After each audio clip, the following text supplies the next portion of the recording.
प्रिय विद्यार्थियों, एक बार फिर आप सबका आपके प्रिय चैनल मैथ इन सब में स्वागत है। जैसा कि आप सब जानते हैं कि हम राशियों की तुलना जो हमारा 8वां अध्याय है उसका अध्ययन कर रहे हैं।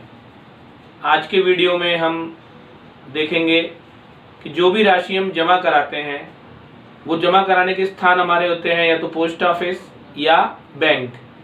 पोस्ट ऑफिस और बैंक में जो राशि जमा कराई जाती है उसको हम बोलते हैं मूलधन, और जब वो राशि कुछ समय जमा रहती है तो उसके बाद हमको उस पर कुछ अधिक धन मिलता है, वो धन कहलाता है ब्याज।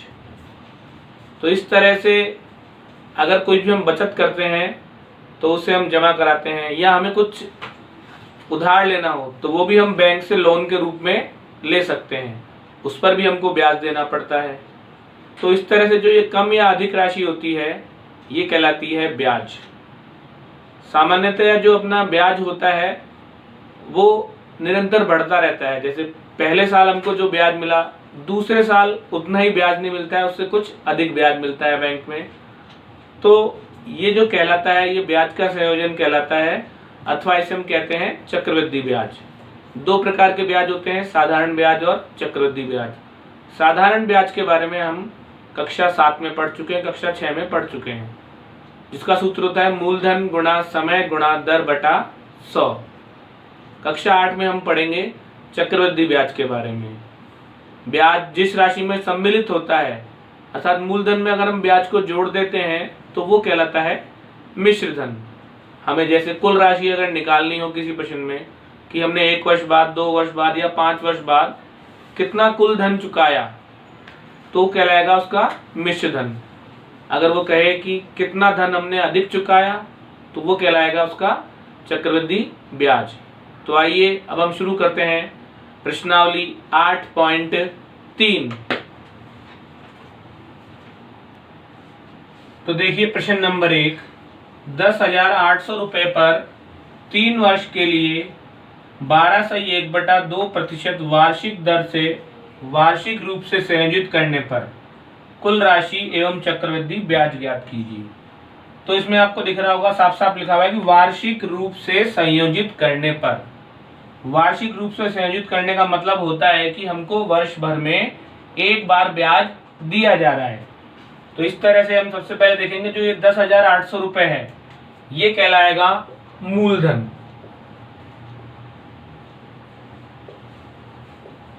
तो मूलधन बराबर लिख देंगे 10,800 रुपये।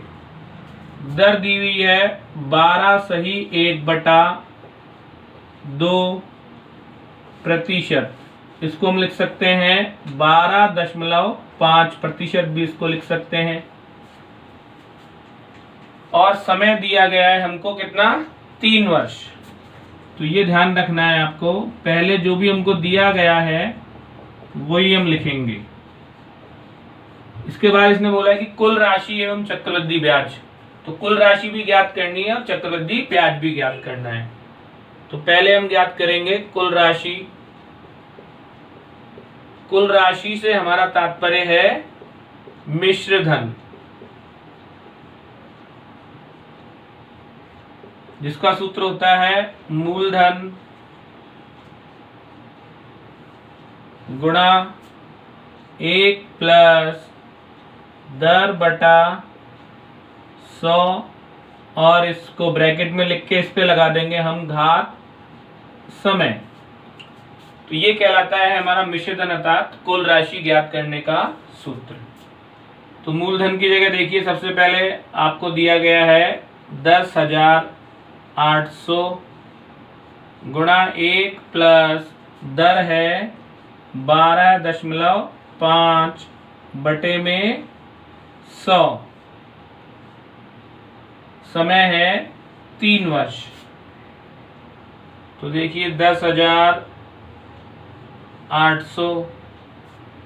अब जब हम इसको हल करेंगे तो आपको पहले ही बताया हुआ है कि अगर प्लस होता है तो जो यहाँ पर संख्या है बटे वाली वो उससे गुणा होती है सीधी। तो 100 एकम 100 और 100 में जोड़ देंगे 12.5, अर्थात 100 हमने क्या कर लिया, यहाँ पर लघुत्तम ले लिया। तो 100 प्लस 12.5 बटा 100 पूरे की घात हो गई 3। तो ध्यान रखना है ये 100 एक तरह से क्या है, लघुत्तम है। आप चाहें तो डायरेक्ट 100 एकम 100 जो अगले सवाल है उसमें कर सकते हैं। 100 में 12.5 जोड़ देंगे तो देखिए प्राप्त हो जाएगा 112.5 बटे 100 और घात कितनी है 3। तो अब देखिए 10,800 गुणा 112.5 बटा 100 की घात 1/3। अब यहाँ पर आपको ध्यान रखना है कि अभी आप ये दोनों शून्य इस शून्य से नहीं काट सकते हैं, क्योंकि इसके ऊपर क्या लगी हुई है, 3 घात लगी हुई है। यहाँ पर एक संख्या दशमलव की है, एक अंक से पहले क्या है दशमलव, तो आप चाहें तो ये दशमलव यहाँ से हटा सकते हैं। और जब हम ये दशमलव हटाएंगे यहाँ से तो हमको क्या लगाना पड़ेगा, एक दशमलव हटा रहे हैं तो बटे में एक जीरो बढ़ानी पड़ेगी। तो देखिए हम यहाँ से दशमलव हटा रहे हैं तो यहाँ पर एक जीरो बढ़ जाएगी। तो अब हो गया यहाँ पर 1125 बटे 1000 की घात 3। और जितनी भी घात लगी होती है जिस संख्या पर, उस पर हम क्या करते हैं उतना ही लिख देते हैं। 1125 बटा 1000 को हम लिख देंगे कितनी बार, 3 बार, क्योंकि 3 घात लगी हुई है।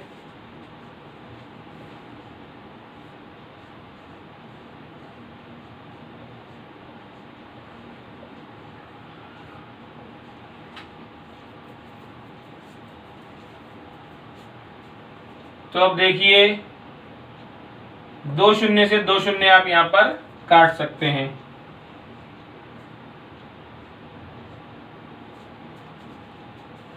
अब ये संख्या हमारे 25 के पहाड़े से कट रही है, ध्यान से देखिए।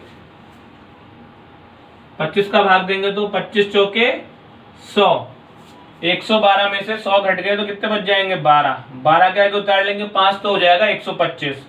25 पंजे 125, फिर वापस काटेंगे इसको 25 चौके 100 और 0 ऐसे के ऐसे। ऐसे ही इसको भी हम काट सकते हैं वापस। 25 से ये भी कितनी बार कट जाएगा 45 बार, और ये कट जाएगा 40 बार। तो इस तरह से देखिए 45 बटा 40, 45 बटा 40, और यहाँ पर है 108 गुणा 1125 बटा 10। जब आप इसको काटेंगे तो ये 25 से नहीं कट पाएगा क्योंकि यहाँ पर 10 है। इसको आप काटेंगे तो ये आपका कट सकता है 5 से। अभी आप इनको और भी काट सकते हैं 5 के पहाड़े से। देखिए 5 9 45 और 5 8 40। तो इस तरह से देखिए कितना हो गया 9 बटा 8। फिर वापस देखिए ये कट सकता है वापस 5 9 45, 5 8 40। तो इस तरह से बहुत ध्यान से हमको इस सवाल को हल करना है। जो चक्रवृद्धि ब्याज के सवाल हैं इनमें क्योंकि गुणा और भाग थोड़े बड़े आएंगे, संख्याएं क्योंकि ज्यादा होंगी, तो आपको बहुत ध्यान से इनको हल करना है, सरलतम रूप में बदलना है। अब एक बार जो संख्या बच गई है हम उनको लिख लेते हैं। यहाँ पर देखिए तो हमारे पास क्या क्या बच गया, देखिए आप इधर से बच गया 108, इधर बच गया 1125, फिर गुणा 9 गुणा 9, ये तो अंश में बचा हुआ है देखिए ध्यान से। और हर में क्या बचा हुआ है देखिए 10 गुणा 8 गुणा 8।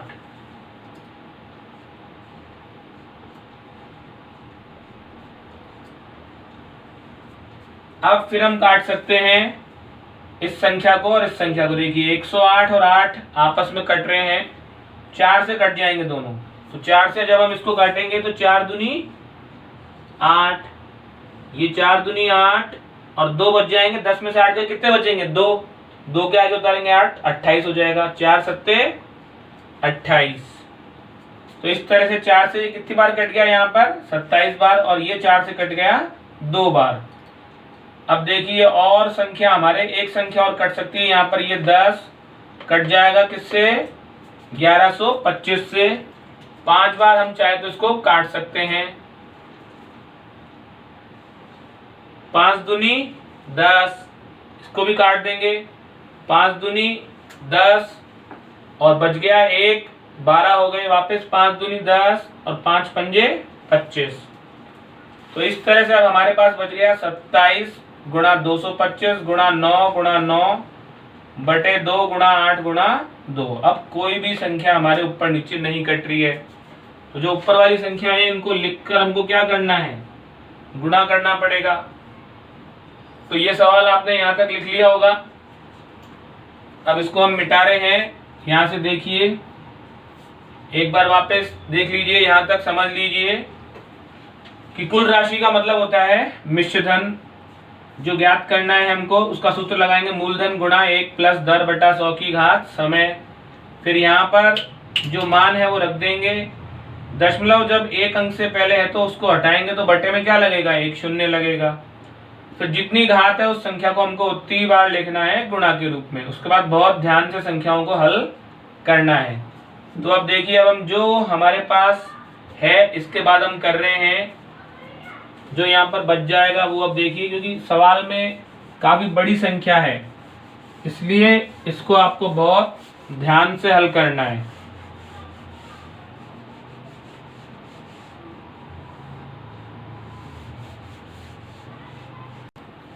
तो देखिए, अब हमारे पास जो संख्याएं बच गई 27 गुणा 225, 9 को 9 से गुणा किया तो कितना प्राप्त हो गया, 81, और बटे में 2 अट्ठे 16 और 16 दूनी 32।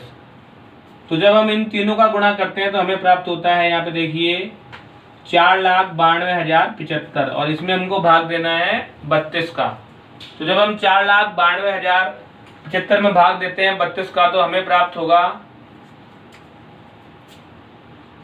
15,377.34 रुपए। तो इस तरह से उसको 10,800 रुपए के 3 वर्ष बाद कितने रुपए चुकाने पड़ेंगे, 15,377.34 रुपए उसको चुकाने पड़ेंगे। ये है हमारा कुल धन अर्थात मिश्र धन। तो इस तरह से आप देखिए कितने बड़े इसमें गुणा है और भाग है। इसलिए आप जिसको पहाड़े याद नहीं है वो पहाड़े जल्दी से जल्दी याद कीजिए, ताकि भाग देने में, गुणा करने में उसको समय कम लगे। अब हमको चक्रवृद्धि ब्याज भी ज्ञात करना है इसमें। तो चक्रवृद्धि ब्याज के लिए हम जिस सूत्र का उपयोग करेंगे वो है हमारा छोटा वाला सूत्र, क्योंकि इसमें हमने मिश्र धन ज्ञात कर लिया है। तो लिख देंगे मिश्र धन माइनस मूलधन। तो मिश्रधन में से अगर हम मूलधन घटा दें तो हमें क्या प्राप्त हो जाएगा, चक्रवृद्धि ब्याज। तो मिश्रधन है हमारे पास में 15,377.34 और मूलधन है 10,800। जब घटाएंगे तो इसमें दशमलव संख्या इसमें नहीं है, इसलिए दशमलव वाली संख्या ऐसे के ऐसे आ जाएगी। 0.34 ऐसे कैसे लिख देना है। फिर देखिए, ये पूर्णांश में से ये भाग घटेगा, 7 में से 0 गए, 7 बच जाएंगे। फिर 7 में से 0 गए 7, अब यहाँ 3 है तो हासिल लेनी पड़ेगी क्योंकि 8 ही घटेगा। 13 में से 8 गए, बच जाएंगे। फिर यहाँ पे रह जाएगा 4, 4 में से 0 गए, बच जाएंगे 4। तो इस तरह से हमें प्राप्त हो जाएगा 4,577.34 रुपए। तो इस तरह से चक्रवृद्धि ब्याज भी हम ज्ञात कर सकते हैं इस सूत्र की सहायता से। और मिश्रधन के लिए हमने सूत्र लगाया था जिससे हमें प्राप्त हुई थी ये राशि। अब देखिए, पहले के इस सी भाग में 62,500 रुपए पर 1.5 वर्ष के लिए 9% वार्षिक दर से अर्धवार्षिक रूप से संयोजित करने पर कुल राशि एवं चक्रवृद्धि ब्याज। इससे पहले वाले प्रश्न में वार्षिक रूप से संयोजित हो रहा था, लेकिन इस प्रश्न में क्या है, अर्धवार्षिक रूप से संयोजित हो रहा है। अर्थात हमको वर्ष भर में 2 बार ब्याज मिलेगा। जब ऐसी स्थिति होती है तो देखिए कैसे हल करते हैं हम इस सवाल को। सबसे पहले तो लिखना है वही मूलधन। तो मूलधन बराबर है 62,500 रुपए समय है 1/1/2 वर्ष।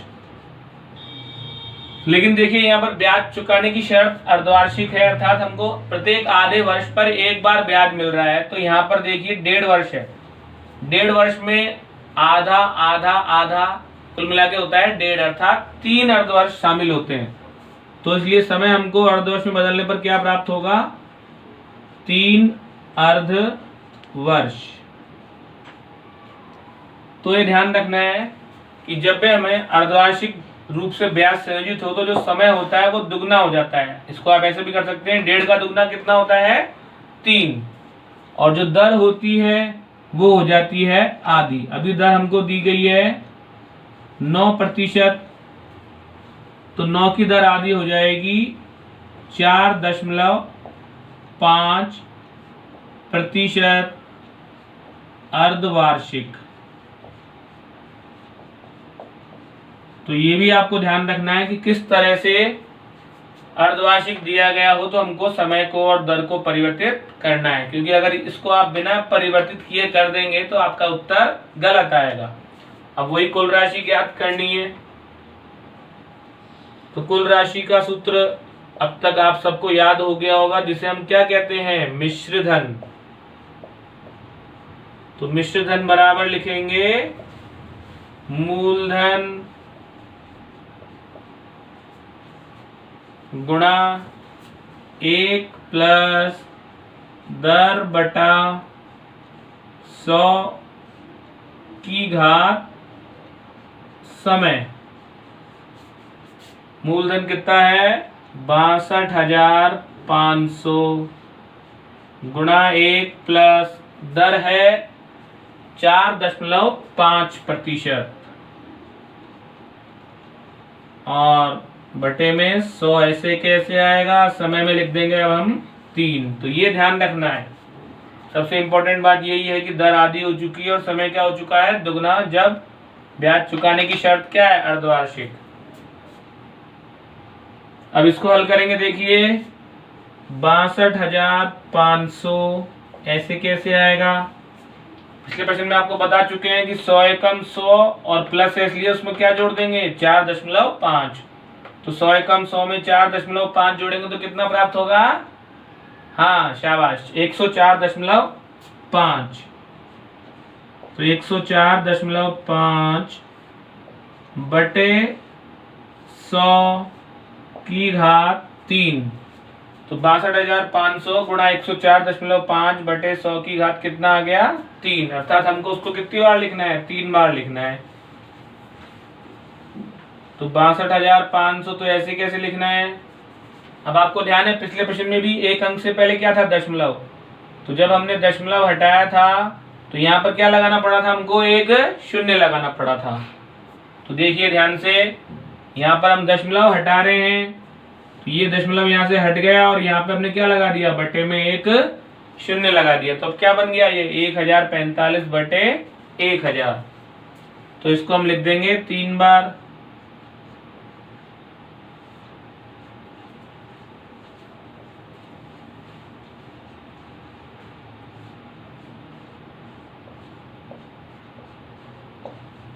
तो 3 बार लिखने के बाद में वही सबसे पहले जितनी शून्य अगर कट सकती है उस शून्य को हमको काटना है। तो देखिए वापस यहाँ पर 2 शून्य से 2 शून्य क्या हो चुकी है, कट चुकी है। यहाँ पर देखिए बहुत ध्यान से, अब यहाँ पर 625 है और यहाँ पर नीचे 10 है और 1000 है और ये 1000। 625 से आप इनको काट सकते हैं 25 के पहाड़े से। देखिए वापस कैसे, 25 दूनी 50, 62 में से 50 गए तो कितने बचेंगे, 12 बचेंगे, ध्यान दीजिए। तो 12 क्या उतारेंगे, 5, तो हो जाएगा 125। फिर वापस 25 से कट जाएगा 5 बार, 25 पंजे 125। और इसको भी हम काट देते हैं, 25 चौके 100 और 0 ऐसे के ऐसे। वापस देखिए 25 ऊपर है और 1000 नीचे है, तो पुनः इसको 25 से काट देंगे, 25 चौके 100 और 0 ऐसे के ऐसे। अब ऊपर बच गया 1045 बटे 40, यहाँ पर भी 1045 बटे 40। अब देखिए इसको आप काट सकते हैं, दोनों में इकाई का अंक 0 और 5 है, तो अर्थात ये 5 के पार्ट से कट जाएंगे। देखिए कैसे, 5 दूनी 10।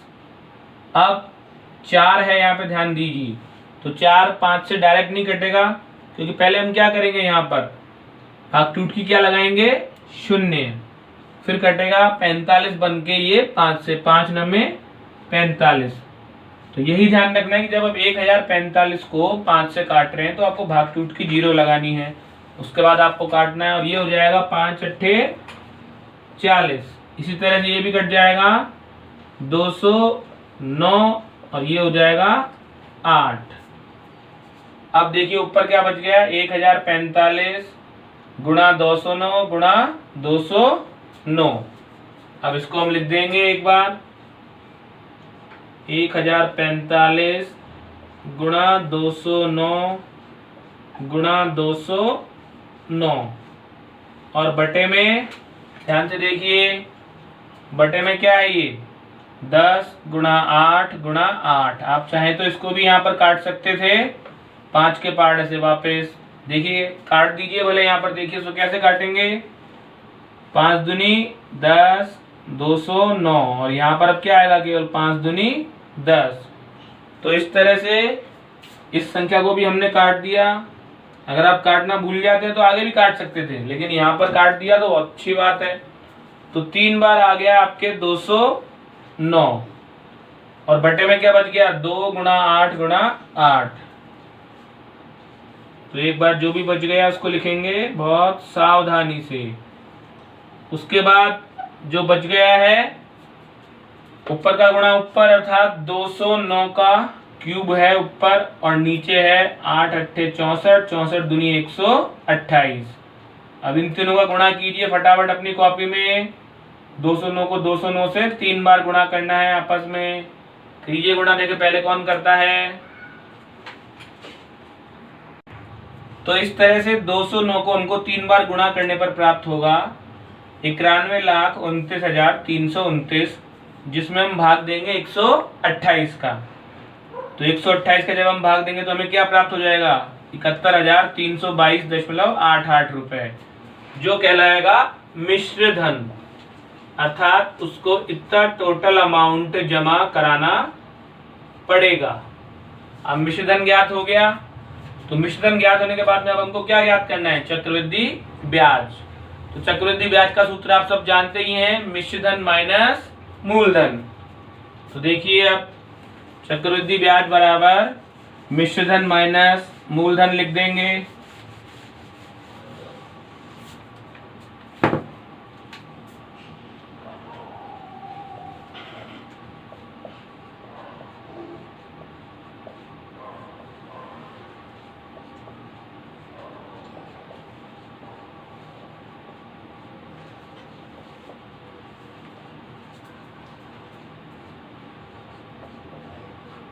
मिश्र धन आया था हमारा 71,322.98, और मूलधन है 62,500। तो पहले तो देखिए दशमलव के बाद वाली संख्या हमको लिख देनी है ऐसे के ऐसे ही। 2 में से 0 गए 2, फिर 2 में से 0 गए 2, 3 में से 5 नहीं घटेंगे तो हासिल लेंगे, 13 में से 5 गए 8, अब यहाँ पर 0 रह गया, फिर हासिल ले ली तो 10 में से 2 गए 8। तो इस तरह से चक्रवृद्धि ब्याज प्राप्त हो गया 8,822.98 रुपए। तो इस प्रकार आपको ध्यान रखना है कि जो मिश्र धन ज्ञात होगा हमको, उसके बाद में हमको चक्रवृद्धि ब्याज ज्ञात करना है, तो मिश्र धन माइनस मूलधन का सूत्र लगाना है और बहुत ध्यान से इसको घटाना है। तो इस प्रकार आज के वीडियो में हमने मिश्र धन ज्ञात करना सीखा और उसकी सहायता से चक्रवृद्धि ब्याज ज्ञात करना सीखा, और ये भी सीखा कि जब हमको दर, जो ब्याज चुकाने की शर्त है वो वार्षिक दी गई है तो किस तरह से हल करना है, और अगर वही अर्धवार्षिक कर दी जाए तो समय में और दर में क्या परिवर्तन करना है। तो इस वीडियो को आप बहुत ध्यान से देखिए और इस पर आधारित जो हमारे उदाहरण है किताब में दिए गए, उन उदाहरणों को आपको हल करना है और बहुत ध्यान से उन्हीं के साथ साथ प्रयास कीजिए कि अंतर्गत कुछ सवाल दिए गए हैं उनको भी आपको हल करना है। धन्यवाद।